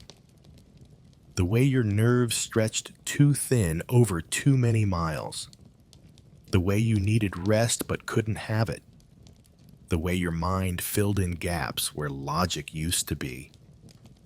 When everything in the world was raw, your skin, your boots, your temper, the wind didn't help. It didn't let go. It didn't stop. You wouldn't last a day, not because the wind would kill you, but because it would undo you. Slowly, with sound, with pressure, with presence. It would strip away your calm, your patience, your sense that things made sense. You'd start hearing things that weren't there, feeling things that couldn't be seen. You'd whisper just to hear your own voice over the roar. And then you'd go quiet, like the rest of them, when the trail boss was God and you were just a pair of hands. There was a man on every drive who didn't carry the herd, but carried the power. He didn't shout often, but when he did, every man turned to look. He didn't run, didn't lift, didn't break his back, but his word made the sky feel heavier. The trail boss, not a king, not a mayor, but something older, harder, a name carved in grit and boot leather. He didn't ask, he told, and you did what he said, or you rode off hungry, limping, and alone. He wasn't always cruel. Sometimes he was just tired. Tired in the way a man gets when he's buried too many boys who called him Sir on their first day out. But tired didn't make him kind. His kindness was rationed, same as the beans, same as the bullets. You didn't joke with him. You didn't question him. You waited to be seen, waited to be told, and then you did the job without flinching. He knew everything. Who was slowing? Who was hiding an injury? Who wasn't pulling their weight? He saw it all and said nothing, until the moment he did. Then it was loud, sharp, like a boot in the ribs. And it didn't matter if you were new or old, right or wrong. You listened. You followed orders you didn't understand. Ride there. Stay up tonight. Watch the black steer. He's trouble. Ride out to the ravine and check the pass.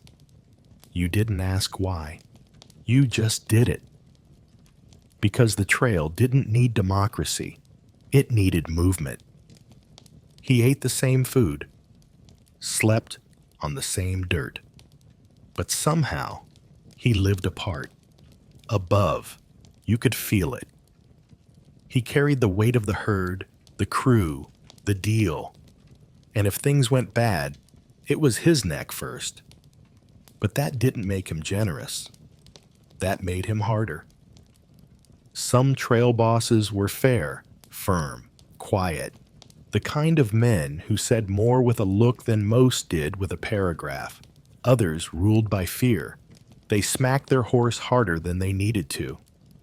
Let you bleed a little too long before offering help. Called you boy, even when you had gray in your beard. And when payday came, they always remembered what you owed, never what you gave. You couldn't escape him. His word was final. If he said ride through the storm, you rode. If he said leave the sick man behind, you looked away and kicked your horse forward. And if you stood up to him, really stood up, you had better be ready to ride alone forever.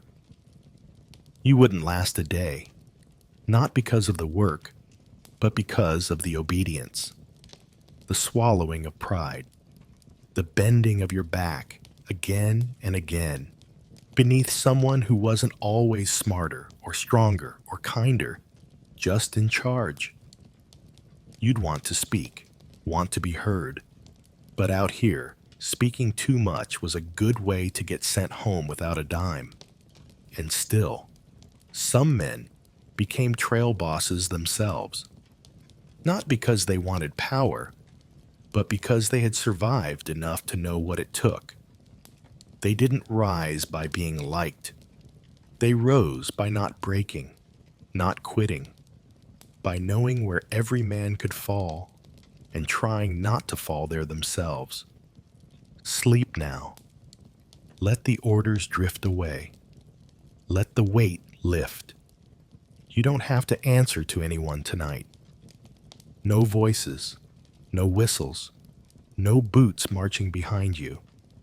You are your own man now. No rank, no list, no command to follow, only stillness, only rest.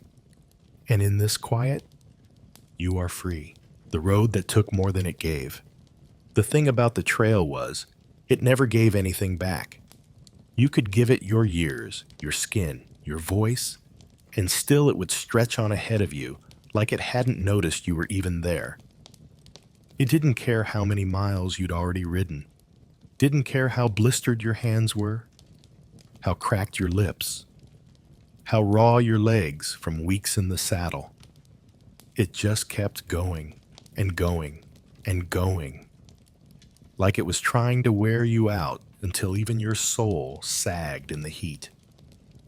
Some days, the trail was hard-packed and cruel. Sharp rocks, no shade, no water. You'd ride with your back hunched and your knees locked, counting fence posts that weren't there and praying the next ridge held a creek. Other days, it was soft, but not kind. Sand deep enough to trap your horse's feet, slowing everything down. Or mud that sucked at your boots when you dismounted, like it wanted to keep a piece of you. You stopped measuring time by clocks. You started measuring it by distance. How far to the next water? How far to the next tree? How many hours till sunset? You learned to read the sky like a map, to follow the curve of land, not because it led somewhere good, but because it led somewhere, and that was enough. And in between, you lost things. You lost buttons, belts, letters that blew out of your pocket and vanished into wind. You lost sleep. You lost patience. You lost the sound of your own voice some days, when you hadn't spoken to anyone in hours. You lost the trail itself, more than once, buried under brush, or swept away by flash floods, or simply forgotten, as if even the land wanted to forget where you were headed. And you lost people, Men who wandered ahead and didn't return. Men who got fevers and couldn't ride anymore. Men who sat down to rest and didn't stand back up. They weren't taken all at once. They were taken in pieces, a little more each day, until one morning, someone else was tying their gear to a horse and folding their hat in silence. The road didn't care. It had no memory. It wouldn't remember who you were or what you carried. It wouldn't give you a sign when you were close to the end. It wouldn't reward you. It would just keep winding ahead, another hill, another ravine, another mile between you and anything that felt like home. You wouldn't last a day, not because you couldn't walk it, but because you'd want it to mean something. You'd want the trail to notice you, to honor the weight you carried, but it didn't. The trail was dust. The trail was wind. The trail was nothing more than the absence of stillness. And somehow, that was the only place some men could breathe. The things you couldn't say and the things you never forgot. Out on the range, words were as scarce as water. You didn't waste them. Not on feelings, not on fears, not even on farewells. You learned early that saying too much made you soft, made you suspect, made you vulnerable. So you bit your tongue. You swallowed the stories. You learned to answer pain with a shrug and heartbreak with silence. No one asked how you were. They asked if the fence was fixed, if the steer had been branded, if the river crossing was clear. That was enough, because anything deeper was dangerous, too risky, too hard to carry. But just because you didn't speak the truth didn't mean it wasn't there. You remembered the letter you never mailed, the apology you never gave, the brother you hadn't seen since you were boys, and the mother you still thought of when the wind shifted just right. You remembered the woman in the yellow dress who touched your wrist that one summer before you left town for good. You remembered the dog who followed you for 4 states and died under your blanket during a snowstorm. You remembered the time you almost died and didn't, and how no one said a word afterward, just passed you the coffee pot and let the steam cover the moment.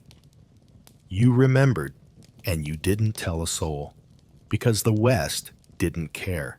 The West was not a confessional. It was a reckoning. You carried your memories like stones in your saddlebag, too heavy to throw away, too familiar to let go. Some men drank to quiet them. Others sang. Some rode harder, farther, longer than they needed to, hoping the road would wear their thoughts away. But nothing ever really did. The past came with you, like dust in your hair, like pain in an old scar, like names whispered into your sleep when no one was watching. There were things you could never say about what you saw, what you did, what you felt. So you didn't. You sat by the fire and poked at your beans and nodded when someone said something funny. You looked at the stars and wondered if anyone you once loved was looking up at the same sky. And still, you woke every day and did what needed doing. Not because you'd forgotten, but because you hadn't. You wouldn't last a day. Not because you couldn't handle the silence, but because you'd expect someone to ask, to listen, to want the story. But out here, stories stayed locked behind the eyes.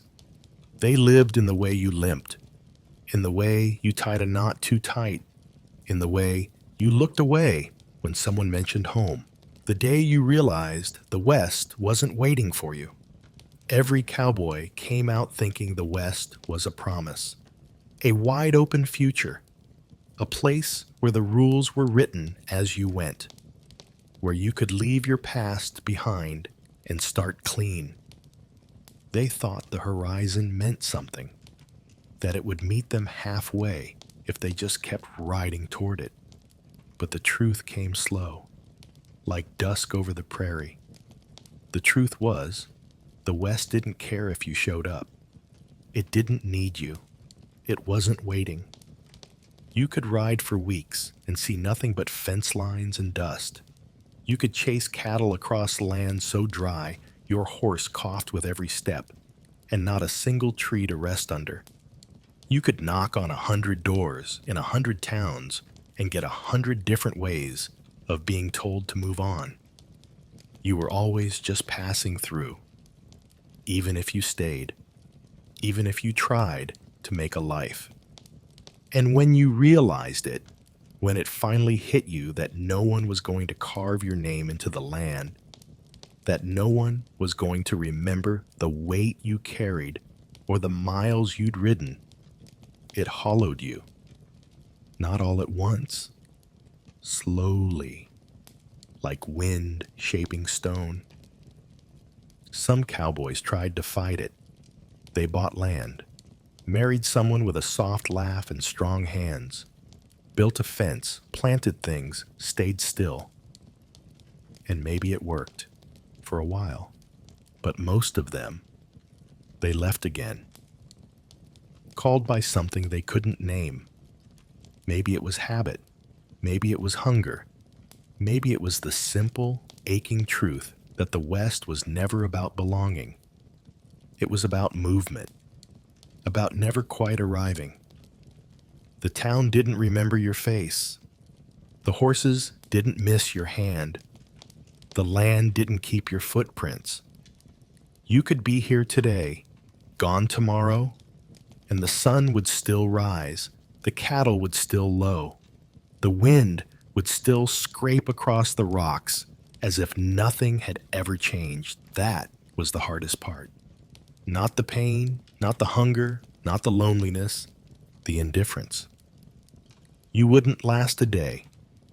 Not because you couldn't ride hard or sleep rough or keep your mouth shut, but because you'd need it to mean something. You'd need the journey to matter. And out here, things didn't matter just because you worked hard. They mattered because you decided they did. Quietly, privately, without anyone agreeing. You'd learn to carve your name into a tree, not because someone would read it, but because you needed to see it there, to know you existed, that once you were here. You mattered, even if no one said so. Sleep now. Let the ache of wanting fade. Let the longing rest. You don't have to chase anything tonight. Not meaning, not memory, not the horizon. You're already here, and here is enough. Let the West stretch wide and silent. Let the wind move on without you. Tonight, you're not proving anything. You're just breathing, just being. And that, after everything, is all you ever needed.